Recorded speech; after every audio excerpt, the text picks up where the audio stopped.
Hello बेटा। Good morning. कल हम लोगों ने बात की थी स्ट्रेस के कॉन्सेप्ट की और जो बॉडी में हार्मोनिकल चेंजेस होते हैं उसके बारे में। आज हम बात करेंगे स्ट्रेस और इम्यून सिस्टम की। साथ ही हम स्ट्रेस से कैसे बच सकते हैं और स्ट्रेस से जो बचने के उपाय हैं वो क्या क्या हो सकते हैं। आज हम लोग उसी पर चर्चा करेंगे। बात हो स्ट्रेस की। स्ट्रेस वैसी घटना या उद्दीपक, स्ट्रेस जो हमको हमारे अंदर उत्पन्न हो जाता है, वह वैसी घटना या उद्दीपक के प्रति एक ऐसी अनुक्रिया होती है, एक रिस्पॉन्स होता है जो व्यक्ति की दैहिक और मनोवैज्ञानिक दोनों प्रकार के जो कार्य हैं उसको विघटित कर देता है। स्ट्रेस जो है वो हमारे दैहिक और मनोवैज्ञानिक दोनों कार्यों को विघटित कर देता है, जो रिस्पॉन्स हम लोग किसी घटना या उद्दीपक के प्रति दे रहे होते हैं। ऐसे उद्दीपक या घटना को ही स्ट्रेसर्स कहा जाता है। जो आपका स्ट्रेसर्स है, जिसके कारण हमारे अंदर स्ट्रेस उत्पन्न होता है, जिसके कारण हमारे अंदर यानी वो घटना, वो स्टिमुलस जिसके कारण हमारे अंदर स्ट्रेस उत्पन्न हो रहा है, उसे स्ट्रेसर्स कहा जाता है। एक हम इससे पहले भी वाली वीडियो में आप लोगों को बता चुके हैं। तो जो स्ट्रेसर्स होते हैं उसका जो स्वरूप होता है वो आंतरिक भी हो सकता है और बाह्य भी हो सकता है। वैसे ये सही है कि बहुत सारे स्टिमुलस या जो घटनाएं घटित होती हैं ऐसी होती हैं जो स्ट्रेसर्स के रूप में वर्क करते हैं, लेकिन बहुत सारी घटनाएं और स्टिमुलस जो होते हैं जिनसे तनाव उत्पन्न होते हैं उनमें कुछ ऐसी भी होती हैं जो कॉमन होती हैं। जैसी ऐसी घटनाएं जो आपकी व्यक्ति में ओवरलोड हो जाए, वर्कलोड हो जा रहा है, उससे भी स्ट्रेस आपकी आ जाती हैं। साथ ही कुछ ऐसी होती हैं जो आउट ऑफ कंट्रोल है, हमारे नियंत्रण के जो बाहर होती हैं, तब भी हमारे अंदर एक तरह का स्ट्रेस आ जाता है। सामान्य रूप से एक जो जीवन की ऋणात्मक घटनाएं हैं, जो निगेटिविटी है, व्यक्ति के अंदर की जो निगेटिविटी है, वो निगेटिविटी ही हमारे अंदर स्ट्रेस को उत्पन्न करती है। लेकिन कभी कभी धनात्मक घटनाएं वो भी हमारे अंदर एक तरह का स्ट्रेस उत्पन्न करती हैं, जैसे कि शादी है और प्रमोशन है, तो उससे भी हमारे अंदर एक तरह का स्ट्रेस जो है उत्पन्न होता है। जो पॉजिटिव घटनाएं हैं जिनसे कि हमारे अंदर स्ट्रेस उत्पन्न होता है, इस तरह के जो तनाव होते हैं उसे यू स्ट्रेस कहा जाता है। You stress. और जो ऋणात्मक घटनाओं से तनाव उत्पन्न होते हैं उन्हें डिस्ट्रेस कहा जाता है। क्लियर है? तो यहाँ जो भी तनाव की हम अगर एक्सप्लेनेशन दें तो यहाँ पे कह सकते हैं कि जो ये तनाव है वो किसी न किसी स्ट्रेसर से उत्पन्न होता है। आपका ये स्ट्रेसर्स अगर आसेधक जो है, जो स्ट्रेसर्स है वो अगर पॉजिटिव होगा तो यू स्ट्रेस होगा। सॉरी, निगेटिव अगर होगा, हम आपके अंदर अगर पॉजिटिविटी जैसे कि किसी कार्य को करने से या किसी घटना के कारण आपके अंदर पॉजिटिविटी आ रही है या कोई पॉजिटिव वर्क होने जा रहा है, उससे जो आपको तनाव उत्पन्न होगा उसे यूस्ट्रेस कहेंगे। लेकिन ऐसी घटनाएं जिससे कि ऋणात्मक तनाव आपके अंदर उत्पन्न हो रहा है, निगेटिविटी आ रही है, निगेटिव आप थिंकिंग कर रहे हैं, तो वैसे जो आपके स्ट्रेस होते हैं उन्हें डिस्ट्रेस कहा गया है। तनाव की अगर हम एक्सप्लेनेशन दें तो ये कई कारकों के रूप में की जा सकती है, जैसे में आपका बायोलॉजिकल फैक्टर है, पर्सनालिटी फैक्टर है, कॉग्निटिव फैक्टर है, इन्वायरमेंटल फैक्टर है, सोशियो कल्चर फैक्टर है। ये सारे जो फैक्टर हैं इनसे जो है आपका स्ट्रेस उत्पन्न हो सकता है।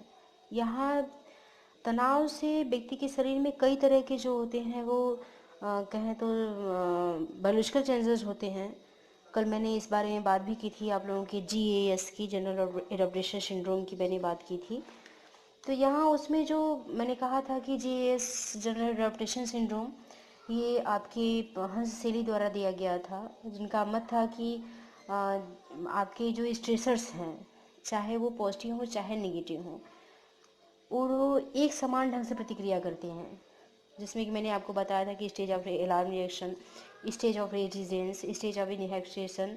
तो ये जो भी आपके स्टेज होते हैं वो सबसे पहले शरीर को एक तरह से तैयार करते हैं स्ट्रेस से लड़ने के लिए। शरीर को एक तरह से तैयार किया जाता है स्ट्रेस से लड़ने के लिए, तो वहाँ पर जो सिचुएशन होती है एलार्नेशन में, कि हम तैयार हो रहे हैं कि अब जो भी स्ट्रेस आएगा हम उसका सामना कर सकते हैं, तो इस अवस्था को कहा गया है भिड़ो या भागो, यानी फाइट और फ्लाइट रिस्पॉन्स। या तो हम उससे भिड़ेंगे या उस परिस्थिति से पलायन करेंगे। तो भिड़ो या भागो यानी फाइट एंड फ्लाइट रिस्पॉन्स जो है, ये मनोवैज्ञानिकों ने नाम दिया है क्योंकि इसमें व्यक्ति का जो ऑटोनॉमिक नर्वस सिस्टम है वो इतना अधिक क्रियाशील हो जाता है कि व्यक्ति जो स्ट्रेसर्स है, जो इन्वायरमेंट है, जिस इन्वायरमेंट के कारण, जिस घटना के कारण तनाव उत्पन्न हो रहा है, या तो उससे भिड़ेगा या तो भाग जाने की अनुक्रिया करेगा। लेकिन जब ये स्ट्रेसेस लगातार लंबे समय तक बने रहते हैं तब वहाँ पर स्टेज ऑफ रेजिस्टेंस स्टार्ट हो जाता है। इसमें जो आपके स्ट्रेसर्स हैं अगर लगातार मौजूद हैं तो ये जो है आपके जो प्रभाव है आप स्टेज ऑफ रेजिस्टेंस की, उसको अवरुद्ध कर देता है। इससे हमारे शरीर का इम्यूनी सिस्टम जो है वो कमज़ोर पड़ जाता है। यहाँ पर आज हम लोग उसी पे बात कर रहे हैं कि जो स्ट्रेस है उसमें हम इम्यूनी सिस्टम हमारी क्या भूमिका निभा रहा है, और अगर इम्यूनी सिस्टम स्ट्रांग है तो हम स्ट्रेस को कैसे दूर कर सकते हैं। तो यहाँ जब स्टेज ऑफ रेजिस्टेंस जो है, प्रतिरोध की जो अवस्था है, वो अगर बनी हुई रहती है, उसका प्रभाव बना हुआ रहता है, तो इससे इम्यूनी सिस्टम हमारा कमज़ोर पड़ जाता है। और जब इम्यूनी सिस्टम कमज़ोर होता है तब जीएस की तीसरी स्टेज जो है स्टार्ट हो जाती है। इसमें जो हमारे मूल जो हमारे आसेधक होते हैं, जो स्ट्रेसर्स होते हैं जिसकी वजह से स्ट्रेस उत्पन्न हुआ है, उनमें और जो नए स्ट्रेसर्स हैं, जो नए तनावपूर्ण घटनाएं हैं, नए स्टिमुलस हैं, उनके प्रति अनुक्रिया करने की जो क्षमता होती है उसमें काफ़ी कमी आ जाती है।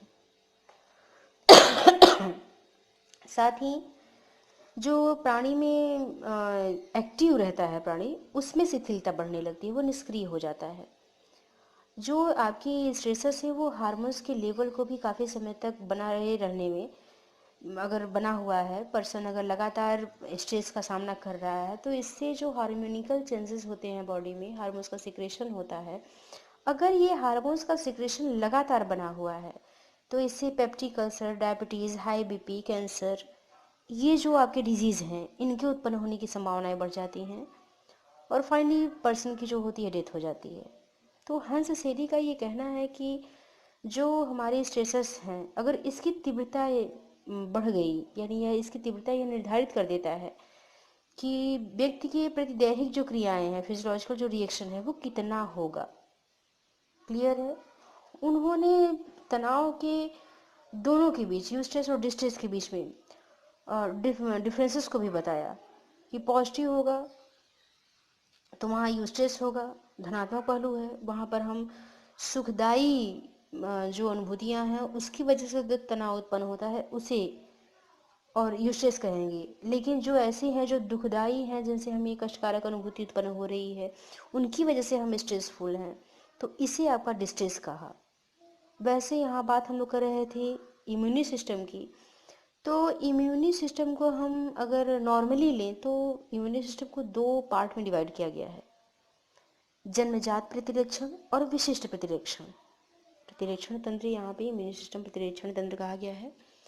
यहाँ जन्मजात प्रतिरक्षण है और विशिष्ट है, स्पेसिफिक इम्यूनिटी है।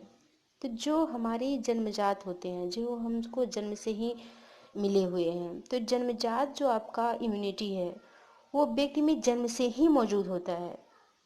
जैसे जो बच्चा है उसके शरीर की जो त्वचा है वो जन्मजात प्रतिरक्षण में रहती है, जो उसे विभिन्न तरह के वायरस, बैक्टीरिया, इन सबसे बचाता है। जो आपके विशिष्ट हैं, स्पेसिफिक इम्यूनिटी है, वो एक्वायर किए जाते हैं। इसमें जो है वो दो तरह की सुरक्षा सेवाएं सम्मिलित होती हैं। पहला है इसमें शरीर में जो प्रवेश करने वाले पैथोजेंस की जो होती है पहचान कर ली जाती है। साथ ही इन पैथोजेंस को मूलतः टी लिम्फोसाइट और बी लिम्फोसाइट कहा गया है, जो आपके पैथोजेंस हैं। जो आप मैं यहाँ पर बात करिए स्पेसिफिक इम्यूनिटी की, तो जो स्पेसिफिक आपकी इम्यूनिटी है उसमें आपके जो इम्यूनिटी है वो एक्वायर किया जाता है। ये जो एक्वायर किया जा रहा है इसमें दो तरह की आपकी सेवाएं सम्मिलित होगी। पहला आपका पैथोजेंस की पहचान करना, दूसरा पैथोजेंस को मूलतः जो है टी लिम्फोसाइट और बी लिम्फोसाइट, ये दो नाम से इसको दिया गया है। इन्हें सामान्य रूप से आपके टी सेल्स जो होते हैं और बी सेल कहा जाता है। इन्हीं के द्वारा आपकी इम्यूनिटी को पहचाना जाता है और उन्हें बनाए रखने में मदद भी करता है। जो टी को आपकी सेल है, टी कोशिका, इसको थाइमस में, और जो आपकी बी कोशिका होती है वो बोन्स मैरो में बनते हैं। यहाँ मैंने अभी कहा कि आपकी टी सेल और बी सेल, तो जो टी सेल है थाइमस में और बी सेल आपकी बोन्स मैरो में बनते हैं। क्लियर है? यहाँ मनोवैज्ञानिकों की अगर हम बात करें तो उन्होंने बताया है कि जो पैथोजेंस की पहचान अगर करते हैं तो हम वाइट ब्लड सेल से करते हैं, जिसे मैक्रोफेज में कहा जाता है। मैक्रोफेज में जो पैथोजेंस के लेयर होते हैं वो विशेष प्रकार के जो प्रोटीन हैं एंटीजेंस, उनसे बने, उनके आधार पे उनको पहचाना भी जाता है, उनसे बनते हैं। और मैक्रोफेज का एक विशेष जो केमिकल मैनेजर होता है जिसे इंटरक्ल्यूनिंग 1 कहा गया है, उसका उपयोग किया जाता है। इंटरक्लीन 1 कहा जाता है, इसी का यूज़ किया जाता है। जो अनेक तरह के जो टी सेल्स हैं उनको पैथोजन से लड़ने के लिए बुलाता है वो टी सेल्स जो है वो। और ऐसी टी कोशिकाएं जो होती हैं वो 4 प्रकार की होती हैं। एक तो किलर सेल होती है, उसमें एक हेल्पर सेल होती है, एक मेमोरी टी सेल होती है, एक आपकी सुपीरियर जो टी सेल होती है वो होती है। यहाँ हर जो टी सेल है, मैंने टी सेल की जो आपको टाइप्स बताया है, जो किलर सेल है, हेल्पर सेल है, मेमोरी टी सेल है और सुपीरियर जो टी सेल है, मारने वाली जो आपकी किलर सेल जो होती है, मारने वाली जो टी कोशिकाएं होती हैं, ये पैथोजेंस को स्वयं कोशिकाओं के ही विशेष रासायनिक पदार्थ के सहारे मार देती हैं। जो स्वयं की जो कोशिकाएं की जो विशेष रासायनिक पदार्थ होती हैं उसी का सहारा लेकर के वो बाहरी बाहरी जो आपकी शरीर पे आक्रमण करते हैं उनको वो मार देती हैं। सहायता करने वाली जो आपकी कोशिकाएं हैं वो इंटरक्यूनिन 2 द्वारा अन्य टी कोशिकाओं को और बी कोशिकाओं को पैथोजन से लड़ने के लिए एक तरह से बुलाती हैं, वो हेल्प करती हैं बुलाने में।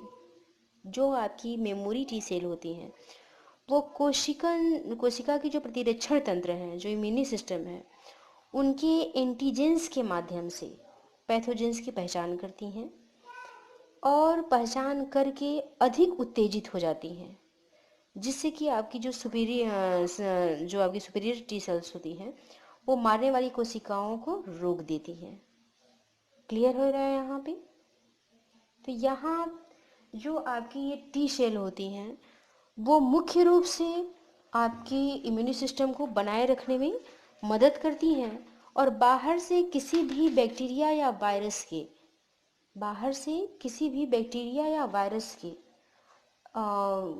अटैक करने पर ये चारों जो आपकी सेल हैं, killer cell, helper cell, memory T cell और सुपीरियर जो आपकी टी सेल है, ये चारों एक्टिव हो जाती हैं और जो आपकी पैथोजेंस हैं उनको एक तरह से बुलाती हैं और उनकी सहायता से ये हमारे शरीर की रक्षा करती हैं, हमारी इम्यूनिटी की रक्षा करती हैं।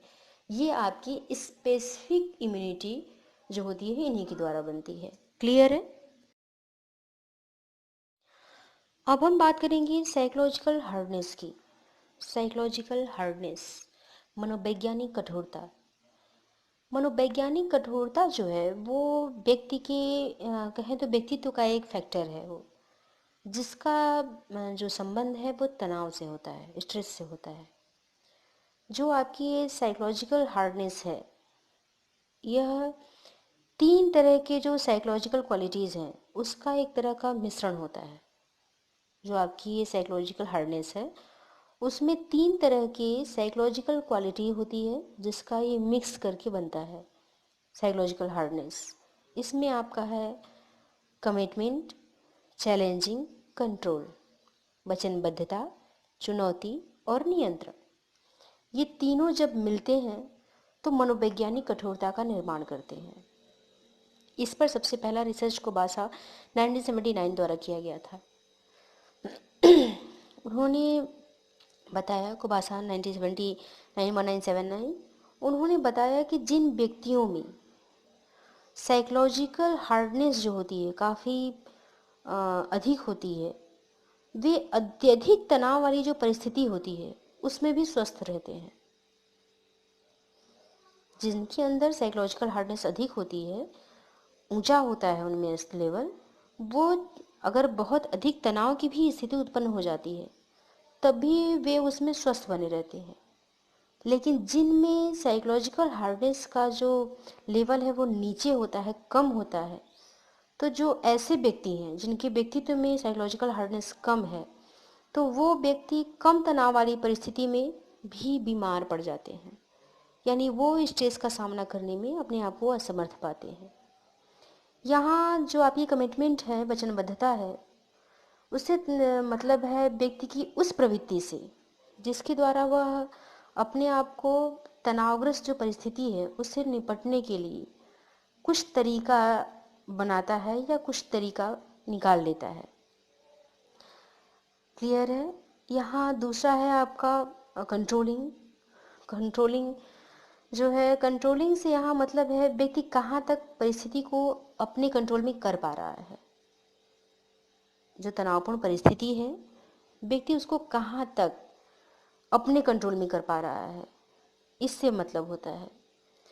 चैलेंजिंग, यहाँ चैलेंजिंग जो है उससे मतलब है परिवर्तन को स्वीकारने और वैसी नई क्रियाओं को करने की प्रवृत्ति जिनसे व्यक्ति में वर्धन या कोई अवसर मिलता हो।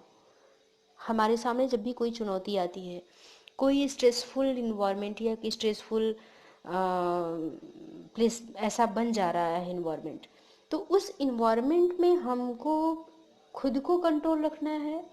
साथ ही कोई चुनौती है हमारे सामने, तो हमें उसका कोई रास्ता निकाल करके आगे बढ़ जाना है।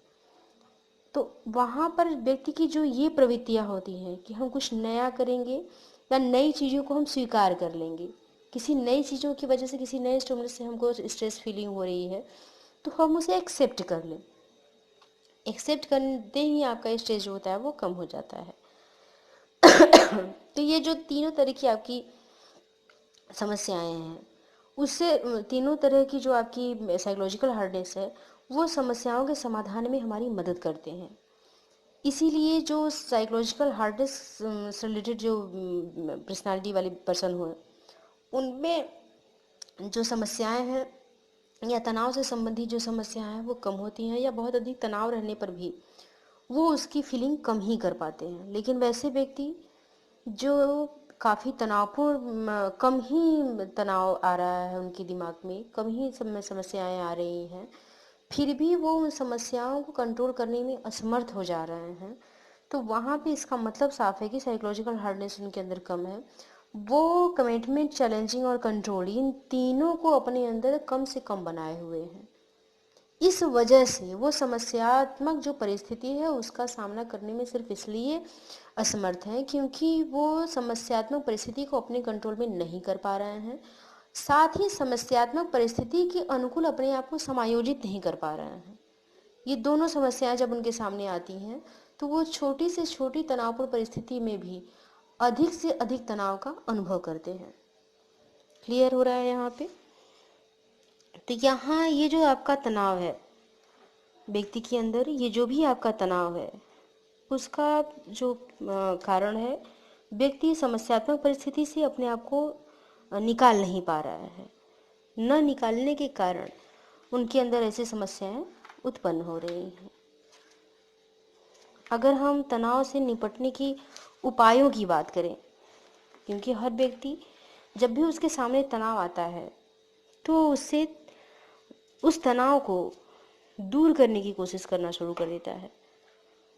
तो यहाँ जब वो तनाव को दूर करने की कोशिश करता है, वैसी स्थिति में वो कुछ उपायों को ढूंढता है जिनमें कि समायोजी उपाय कहा जाता है, जिन्हें समायोजी उपाय कहा जाता है। क्योंकि जब भी व्यक्ति के सामने किसी प्रकार की समस्यात्मक परिस्थिति आएगी तो वो समस्यात्मक परिस्थिति से अपने आप को निकालना चाहेगा, छुटकारा पाना चाहेगा, तो जो ये समस्यात्मक परिस्थिति से निकालने के लिए वो कोशिश कर रहा है, उस उपाय को कहा गया है आपका समायोजी उपाय, कॉपिंग स्ट्रेटजीज।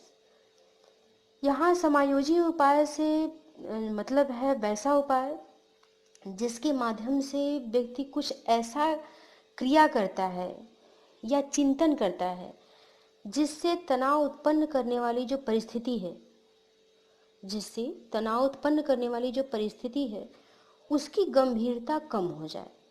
यानी परिस्थिति चाहे जितनी गंभीर हो, व्यक्ति उसमें एक उपाय ढूंढेगा ताकि वो समस्या को कम कर सके।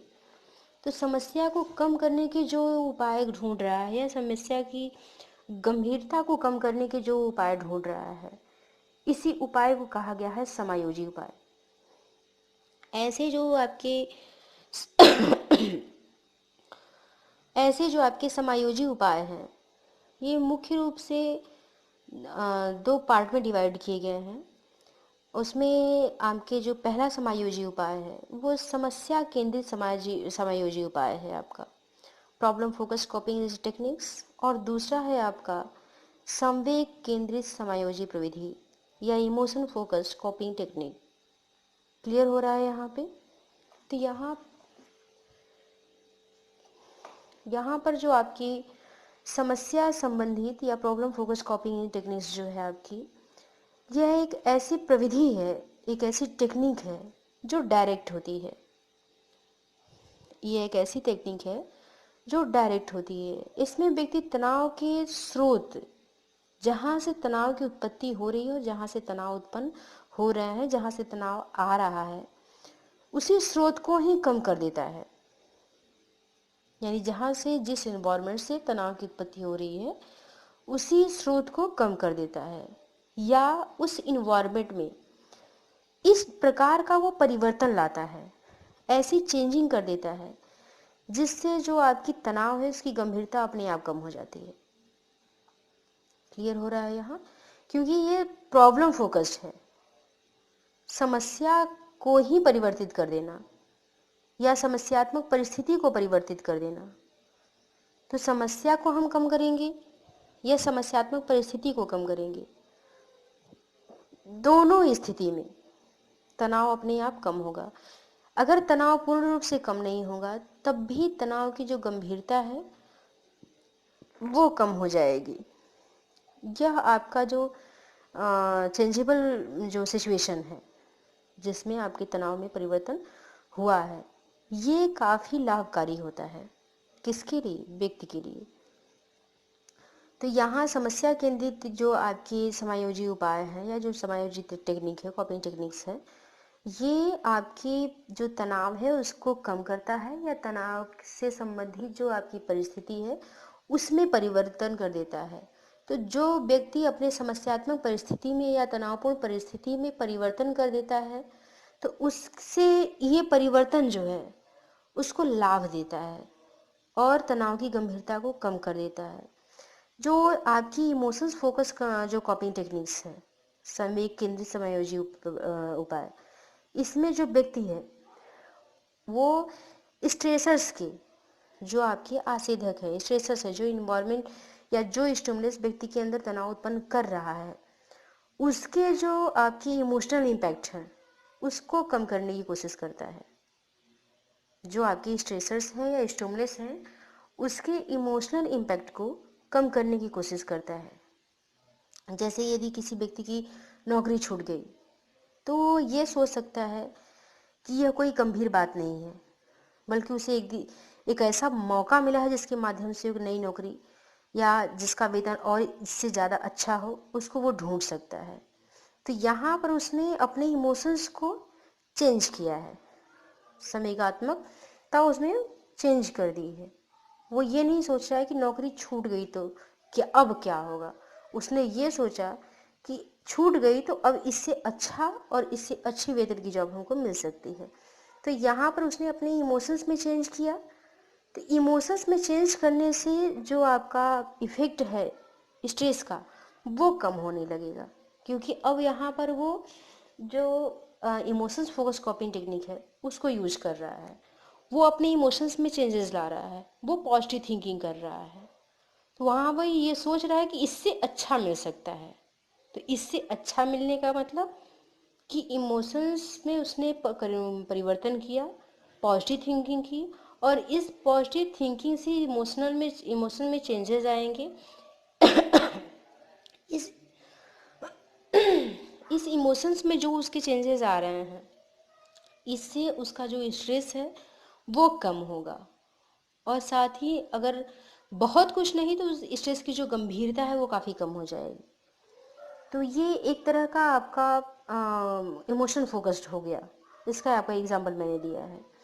तो यहाँ जो व्यक्ति के अंदर इस प्रकार की जो आपकी एक संवेग केंद्रित जो समायोजी उपाय हैं, इसको अपना करके या समस्या केंद्रित समायोजी उपाय को अपना करके वो अपने इमोशंस को कंट्रोल कर सकता है, और इमोशंस को कंट्रोल करने के साथ ही अपने स्ट्रेस को भी कम कर सकता है, स्ट्रेस की गंभीरता जो है उसको भी कम कर सकता है। लेजारस और फॉल्कमैन की मैं बात करूं, लेजारस और फॉल्कमैन 1980 उन्होंने कहा है कि एक सामान्य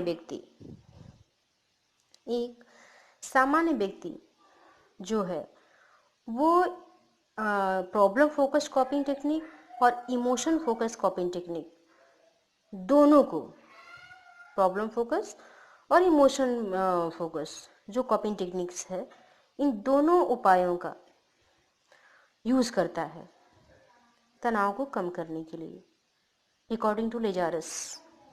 क्लियर हो रहा है? एक सामान्य व्यक्ति वो प्रॉब्लम फोकस और कॉपिंग टेक्निक, इमोशन फोकस, दोनों ही कॉपिंग टेक्निक्स को अपने इमोशन को कम करने के लिए यूज करता है। इसमें जो समायोजी प्रविधियां हैं ये काफ़ी कहें तो इस प्रकार की होती हैं जो आपके धर्मों से रिलेटेड, जो धर्मों हैं उनसे जोड़ देता है या ईश्वर से जोड़ देता है। तो कहा गया है, इसी पर उन साइकोलॉजिस्ट ने कहा है कि इसमें एक कथाओं की बात की जाए तो उसमें प्रेयर में कहा जाता है कि ईश्वर मुझे उन चीज़ों को बदलने की शक्ति दीजिए जिसे मैं बदल सकता हूँ। लाइन पे थोड़ा सा ध्यान दीजिएगा। यहाँ पे लाइन है कि ईश्वर मुझे उन चीज़ों को बदलने की शक्ति दीजिए जिसे मैं बदल सकता हूँ।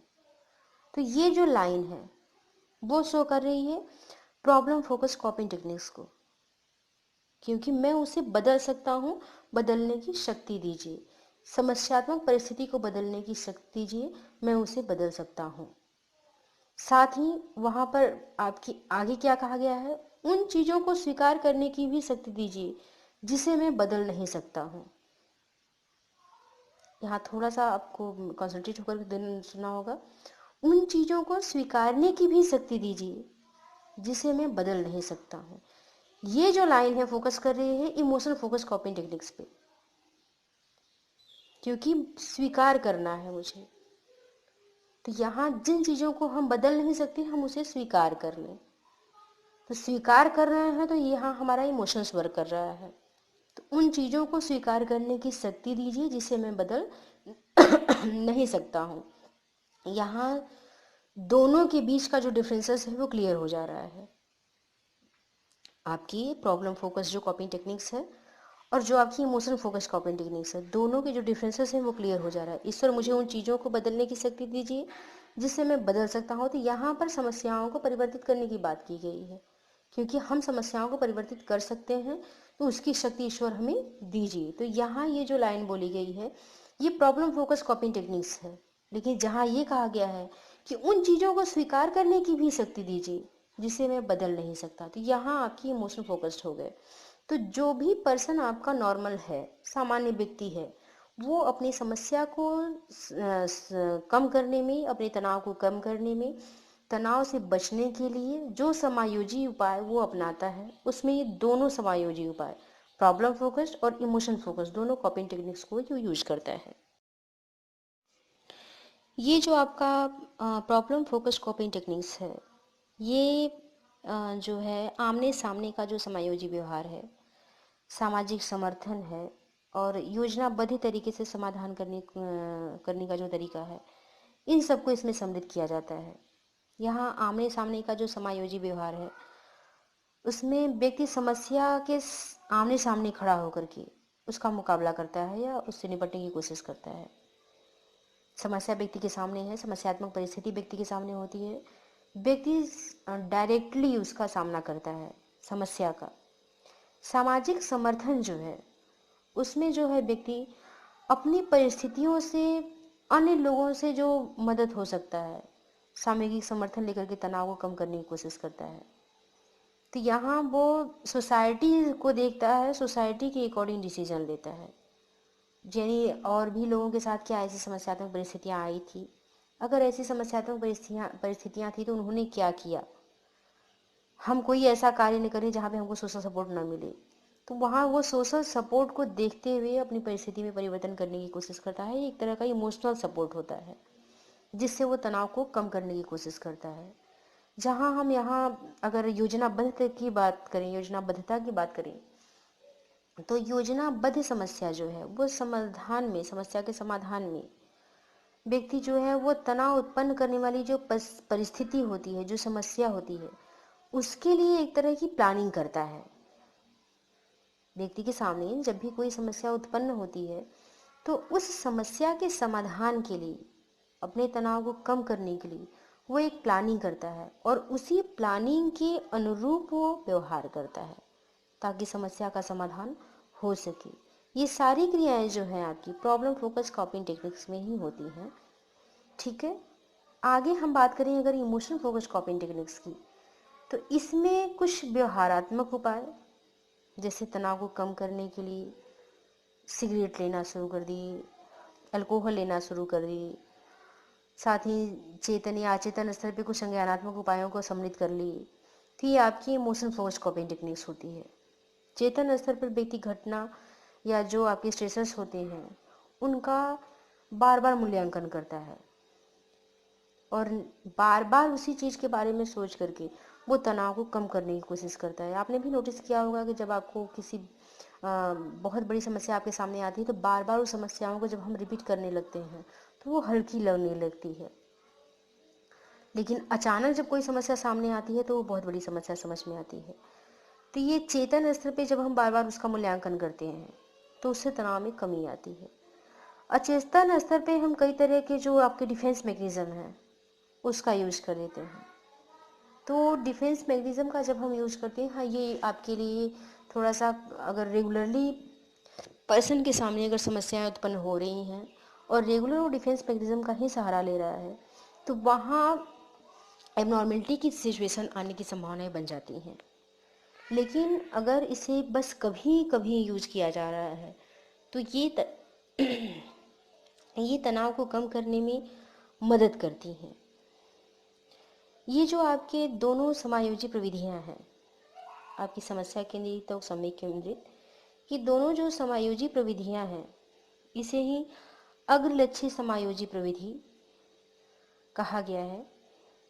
इसमें ये आपकी टेलर 1997 ने अपने रिसर्च के आधार पर बताया है कि अग्रलक्ष्य समायोजी प्रविधि प्रोटेक्टिव कॉपिंग टेक्निक्स।